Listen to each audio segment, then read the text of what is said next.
और शायद तिहाड़ में ही रहेगा। अगर बुढ़ा है भाई, बुढ़े बीमारियों से मर भी जाते हैं, अगर जवान बचा ये तो मतलब इसकी ज़िंदगी बची तो तिहाड़ में पैर पिटेगा। दोनों जी टू जी दो गुजराती डैश। राजा कमज़ोर है, राजा बुढ़ा भी है, राजा अनपढ़ भी है, घमंडी भी है, दम्भी भी है। मैं बताती हूँ, वो 1978 की कंप्यूटराइज्ड डिग्री, जब कंप्यूटर था ही नहीं हिंदुस्तान में, और किसी भी और व्यक्ति की 1978 की डिग्री वैसी नहीं है। जैसे अगर मैंने BA करा है और आपने भी सेम ईयर में सेम यूनिवर्सिटी से करा तो दोनों की डिग्री सेम होगी। तो वो डिग्री तो फेक थी, उन्होंने फटाफट आनन फानन हटा भी ली थी। और पहले भैया ने MA किया, फिर BA करा, और फिर चाय बेची, और टपरी थी नहीं वहाँ पर, ना स्टेशन था। एनीवेज, अब तो बहुत 9 साल हमने इसको अपना जीवन अपने कारनामे, नेहरू ने किताबें लिखी और वीर सावरकर ने माफ़ीनामे। तो ये वीर सावरकर का देश नहीं है, वीर सावरकर के माफ़ीनामे हैं। और ये वही लोग हैं जिन्होंने आज़ादी के संघर्ष में कोई साथ नहीं दिया था। ये दूसरी आज़ादी के लड़ाई। संसद में चले गए हैं वीर सावरकर, सॉरी वीर सावरकर। कोई बात नहीं, हम जब हमारा जब सत्ता आएगी तो हम रिबूट कर लेंगे, हटा देंगे वीर सावरकर। मोदी जी ने पुष्प चढ़ाए हैं सावरकर की चित्र पर। तो मोदी तो चढ़ाएगा भाई, मोदी बेचारा खाता किस चीज़ के? 9 साल से PM किस लिए बना बैठा है? वहाँ गोधरा में भी क्या करवा के आया था? अब उसको तो वीर सावरकर गोडसे का नाम लेना ही पड़ेगा, नहीं तो उसको नागपुर से डंडा आ जाएगा। आप समझे, नागपुरियों ने उसको बिठा रखा है, नागपुरियों की 13वीं यही करके जाएगा। मरी हुई आत्मा के पंडे हैं वो मांगने खाने वाले लोग हैं। आपने देखा ना कि मंदिर तो भिखारी पैदा करते हैं, तो ये पंडे मंदिरों के पैदा करे हुए हैं। लेकिन सेकुलर स्टेट का काम है ये, वहाँ पर जिस तरह से एक धर्म के पंडे बुलाए गए, पूजा कराई गई, क्या ये जो है सेकुलर स्टेट नहीं रहा भारत अब? मैं वही तो कह रही हूँ कि आप संसद जैसी एक बिल्डिंग का उद्घाटन कर रहे हैं। संसद बिल्डिंग नहीं है, संसद संविधान का पालना करने वाली संस्था है और कानून बनाने वाली संस्था है। 150 करोड़ आबादी की देख रेख करने वाली संस्था है। वहाँ पर निर्णय लिए जाते हैं और वहाँ पर आपने पंडों को बिठा दिया। तो आप देखिए कि इनकी औरतें इन्हीं पंडों के यहाँ नतमस्तक हैं, और ये मोदी भी देखो इनके आगे नतमस्तक है। तो अगर लोगों को काम करवाना होगा तो पंडों को जाकर आप क्या नाम है, ब्राइब करेंगे कि भैया PM को बोलो बात हमारा काम कर दे, क्योंकि ये तो पंडों के चरणों में लेटा हुआ है। तो फिर संसद की ज़रूरत क्या थी? हाँ, उसको सब दिखता है, लेकिन उसको ट्रेन नहीं दिखी कि ट्रेन भिड़ेंगी। उसको ये भी नहीं दिख रहा कि ये मोदी गलत काम कर रहा है। ये उसको लड़कियाँ भी नहीं दिख रही हैं, जबकि यंग लड़का है वो नागपुर से निकालते हैं वो। हाँ, नागपुर से चला हुआ है वो, और ये फैलाते हैं। और मैं तो कह रही हूँ आप लोग उसका जिक्र ही मत करो। मैं उसका जिक्र नहीं करती, ना पसंद करती, क्योंकि आप गलत चीज़ का प्रचार कर रहे हैं बिना जाने। अनजाने में आप एक गलत आदमी का प्रचार कर रहे हैं। 2 टके का बाबा है वो, क्या है आप ये बताओ, क्या है वो? उसको क्या कुछ पढ़ा लिखा तो है नहीं, वो पर्ची निकाली पर्ची। नागपुर से चलती हैं चीज़ें, और आप उनको वहीं के वहीं क्रश कर दो, आगे मत बढ़ने दो। मैं कभी नहीं जिक्र करती इन चीज़ों का। तो ब्रजभूषण को सज़ा मिलनी इसलिए भी ज़रूरी है ताकि हमारी बच्चियाँ सुरक्षित रह सकें, वो खेल सकें, दौड़ सकें, वो अपनी मर्जी का जो चाहें वो करियर चुन सकें, और वहाँ पर कोई वैसी दरिंदा ना बैठा हो। लेकिन 1.25 महीने तक दिल्ली के जंतर मंतर पर वो डटी रहीं, बारिश में, धूप में, लेकिन सफलता तो नहीं मिली, अरेस्टिंग तो नहीं हुई ब्रजभूषण की। तो उसके लिए तो आंदोलनों के लिए तो देखो आज़ादी कौन सा एक दिन में आ गई थी, और ऊपर से आप ये देखिए कि सत्ता पर दूसरे काले अंग्रेज हैं अभी जो सवार हैं सत्ता पर। वो वीर सावरकर गैंग है, नथुराम गोडसे गैंग है, जिन्होंने महात्मा गांधी की हत्या करी थी। तो उनसे आप न्याय की उम्मीद करना, इतनी आसानी से न्याय कहाँ मिलता है? किसान आंदोलन 13 महीने 800 शहादतें देकर उसके बाद भी लॉलीपॉप भी दिया है, अभी तक मैं उसको सफल नहीं मानती हूँ, क्योंकि किसान की कोई भी डिमांड पूरी एज ऑफ नाउ नहीं हुई है टिल डेट। तो हो सकता है और भी ज़्यादा संघर्ष बड़ा हो। देख रहे हैं कि कुदरत इसको ख़त्म ही कर देगी, आका ही नहीं रहेगा। तो ये ब्रजभूषण तो बहुत छोटी मछली है। अच्छा गुलिया जी, जिस समाज से ये बेटियाँ आती हैं, जाट समाज, वो ताकतवर है, वो शरीर से ताकतवर है, मानसिक रूप से ताकतवर है, ज़मीन जायदाद है उनकी, और उनकी रेजिमेंट भी हैं, उनकी खापे भी हैं, और वो बेल्ट की नौकरी में भी हैं। जो उपराष्ट्रपति भी इस टाइम जाट ही हैं, उसके बावजूद आप ये लड़ाई जीत जाएंगे लग रहा है आपको? जिस तरह से वहाँ से लाठी मार करके भगाया गया है, खिचेड़ा गया है सड़क पर बेटियों को। मैं बता रही हूँ कि जैसे दलित राष्ट्रपति था, दलित राष्ट्रपति है, क्या दलितों का उद्धार हो गया? जो आप उपराष्ट्रपति की बात कर रहे हैं, जो धनखड़ साहब हैं, उन्होंने अभी तक कोई एक्शन नहीं लिया है और लेंगे भी नहीं, क्योंकि जब खुद राष्ट्रपति ये कह रही है कि मेरे से मिलने की सूची PMO से सिलेक्ट होती है, तो राष्ट्रपति को तो इमीडिएटली उसके मुंह पे इस्तीफा मार देना चाहिए और निकल लेना चाहिए, क्योंकि ये दलितों का, पूरे हिंदुस्तान के दलितों को, ट्राइबल्स को प्रतिनिधित्व कर रही है। रामनाथ कोविंद भी बहुत घटिया कर्म करके यहाँ तक पहुँचा था, लेकिन वो कभी दलितों के काम नहीं आया। ऐसे ही द्रौपदी मुर्मू आती है और ऐसे ही माननीय जगदीप धनखड़ आ रहे हैं हमारे काम। लेकिन हम, आपने जैसा कहा कि हम बहुत मजबूत लोग हैं, नो डाउट हम बहुत मजबूत लोग हैं। जिस दिन ठान देंगे उस दिन मुद्दी मार देंगे दिल्ली को।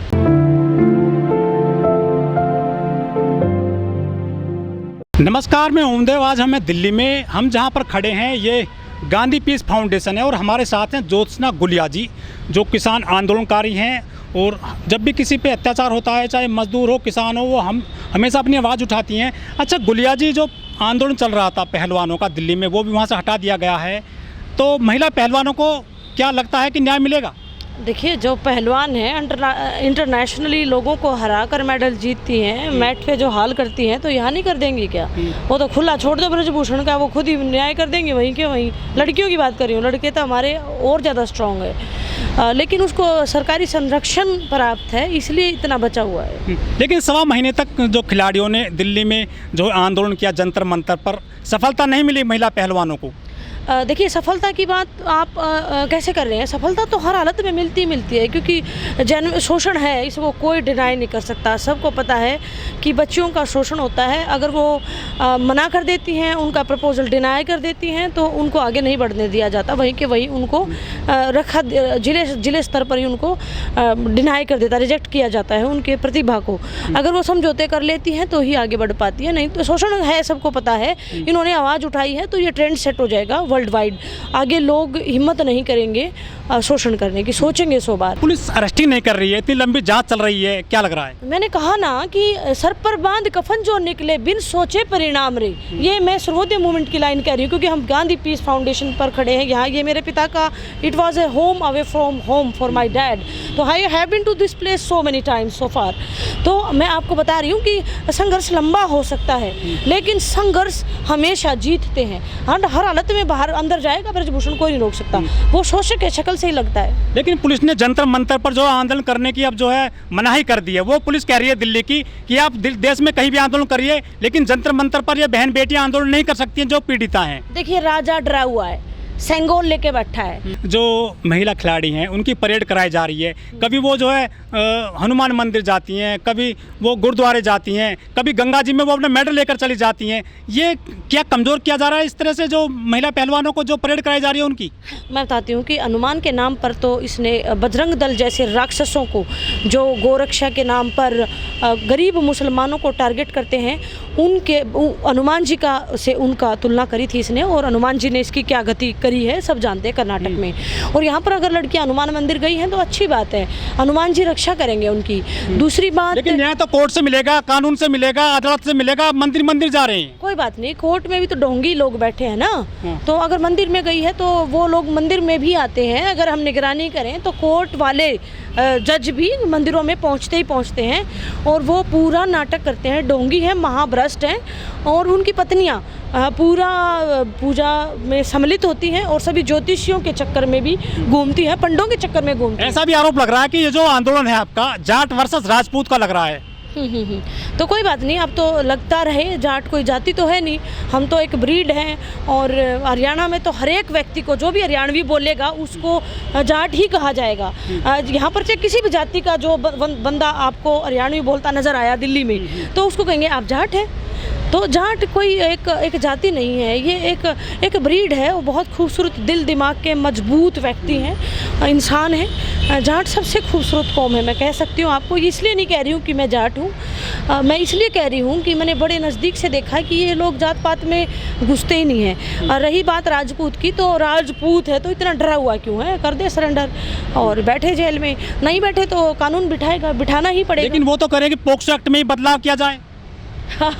वो बात वो करते रहे ना भाई। अभी कानून जाटों ने तो बनाए नहीं, लड़की ने भी नहीं बनाए। जो पॉक्सो की है, जो भी लड़कियां हैं, उन्होंने तो बनाए नहीं, आपने बनाए हैं। आप भुगतो, सरकार भुगते, उसमें हमारा कोई लेना देना नहीं है। और अगर लड़की अडल्ट भी हैं तो भी आपने छेड़खानी, आपने शोषण करा है और आपको अंदर जाना ही पड़ेगा। खबरें ऐसी आ रही हैं कि लड़की के चाचा ने बता दिया कि लड़की नाबालिग नहीं है उनमें से एक। कोई बात नहीं, वो अगर उसने कहा भी है तो हम माफ़ी मंगवा लेंगे, हमारा ही भाई होगा, कोई गलती होगी, लड़ाई हो जाती है आपस में, हमारे यहाँ लड़ाइयाँ हो जाती हैं और ऐसे खुंदक निकाल ली होगी। I will speak to him. कुछ लोग कह रहे हैं कि जिस दिन ये सेंगोल लाया गया था संसद में, उस दिन जो सावरकर है उसका जन्मदिन था और जो सेंगोल का पहला प्रहार हुआ है वो जाट पहलवानों पे हुआ है, लड़कियों को खिचड़ा गया था उस दिन संसद का, जिस दिन उद्घाटन हुआ था। लेकिन मोदी जी ने जिस दिन ये 28 तारीख को उद्घाटन किया है नई संसद का, ये उद्घाटन हुआ है या मोदी जी का राज तिलक हुआ है? राज तिलक सोच कर बैठा है, लेकिन क्योंकि लोकतंत्र है ना देश में, दुनिया का सबसे बड़ा लोकतंत्र है, यहाँ पर चीज़ों को दबाया जा सकता है, दफनाया नहीं जा सकता। ज़्यादा देर के लिए आप सच्चाई को नहीं दबा सकते। लेकिन जो सेंगोल है उसके सामने तो दंडवत हो गए मोदी जी। हाँ तो होना ही था। आपने देखा नहीं कि द्रौपदी मुर्मू राष्ट्रपति है, उपराष्ट्रपति भी है, जाट है, दोनों को नहीं बुलाया गया क्योंकि पंडों ने अलाउ नहीं करा होगा। पंडे थे ना वहाँ पर, पुजारी पंडे थे, तो वहाँ पर दलित महिला कैसे अलाउ होती? गुलिया जी, मैं आपका थोड़ा रुकता हूँ। आपने पंडों की बात करी है, अर्धनग्न हालत में वो पंडे आए। सबसे बड़ी बात है वो साउथ से बुलाए गए थे, दक्षिण भारत से बुलाए गए सारे पंडे। क्या मोदी जी को उत्तर भारत में कोई पंडे नहीं मिले थे, पुजारी नहीं मिले थे जो वो जहाज में बिठा कर लाए गए सारे पंडे संसद में? जैसा कि आप जानते हैं मैं एक्टिविस्ट हूँ, पूरे भारत में मैं घूमती हूँ और आप ऑफ कैमरा उन्हीं पंडों से बात करके देखो, उनकी भी यही राय है जो मेरी। क्या काबिल नहीं उत्तर भारत के पंडे? मैंने बता दिया ना कि वो सिलेक्टेड पंडे होते हैं, सारे पंडे तो अलाउ भी नहीं करेंगे कि भाई तू गलत कर रहा है। आधे पंडों की आत्मा जिंदा भी तो है। कुछ लोग कह रहे हैं कि ये संसद का हिंदूकरण किया गया है, जिस तरह से पंडे बुलाए गए थे और उनको नतमस्तक हो गए हैं मोदी जी वहाँ पर। ऐसे बहुत आए बहुत गए। हिंदुस्तान एक सेकुलर स्टेट है और यहाँ पर सभी धर्मों का सम्मान होता है। जैसे राहुल गांधी जी ने यूरोप और अमेरिका के मीडिया को बोला है, वो असली बात है। और यहाँ भी हिंदुस्तान का जो आज तक का जो बचा हुआ है, तो आप जैसे लोगों ने बचाया हुआ है, क्योंकि आप ज़्यादा बड़े आंदोलनकारी हैं, क्योंकि आप अपनी जान पर खेल कर लोगों तक आम आदमी की बात पहुँचाते हो। क्योंकि जो बड़े चैनल्स हैं वो तो बात करते ही नहीं ना, वो तो किसी विषय पर बात ही नहीं करते, वो तो मोदी मोदी मोदी।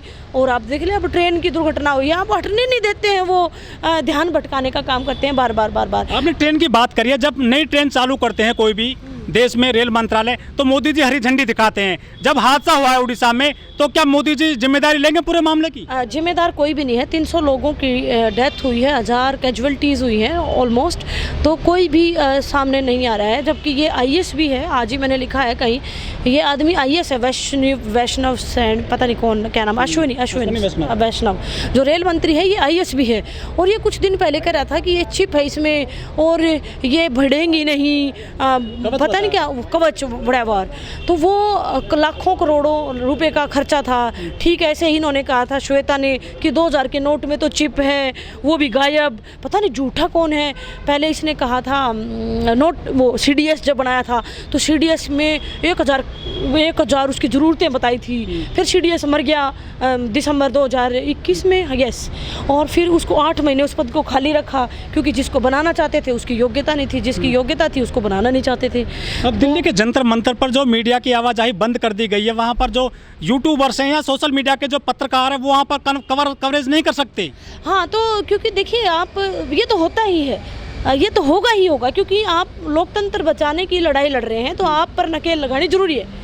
सत्ताधारी तो आपको नकेल लगाएगा ना। अब वो आप लोगों को देखना है कि आप एक मंच के नीचे आइए और बात करिए। तो मीडिया पे क्या अंकुश लग गया है जंतर मंतर पर? मीडिया, क्योंकि जो यूट्यूबर हैं, जो छोटे पत्रकार हैं, बेचारे गरीब पत्रकार हैं, वो दिखाते हैं असलियत, और वही वो दिखानी नहीं है। आप गलत काम करते हैं, मोदी के विरुद्ध काम करते हैं, तो आपको नहीं दिखाया जाएगा। पर हाँ, ये मैं कह देती हूँ कि जीत आपकी है, देश आपका है, देश आपसे बना हुआ है। कोई बड़े स्टूडियो हो, बड़े उनकी बेइज्जती हो रही है, चाहे वो सुधीर चौधरी है, चाहे अंजना ओम कश्यप है, श्वेता सिंह है, वो एक लड़की और है, कौन सी है पता नहीं, लियाकत, हाँ जो भी है, रूबिका है, उसकी रूह बिकी हुई है। तो ऐसे लोगों की कोई इज्जत नहीं है, रिस्पेक्ट नहीं है। आप लोगों की रिस्पेक्ट है, अजीत अंजुम की रिस्पेक्ट है, एक लड़का संदीप चौधरी, उसकी रिस्पेक्ट है। आप लोगों ने आंदोलन चलवाए हैं हमारे, तो we are grateful and the nation is grateful. हाँ, हमारा देश है, we are very beautiful people और हम जीतेंगे, लिख लो आप। कब तक क्रिस्टिंग हो जाएगी ब्रजभूषण की?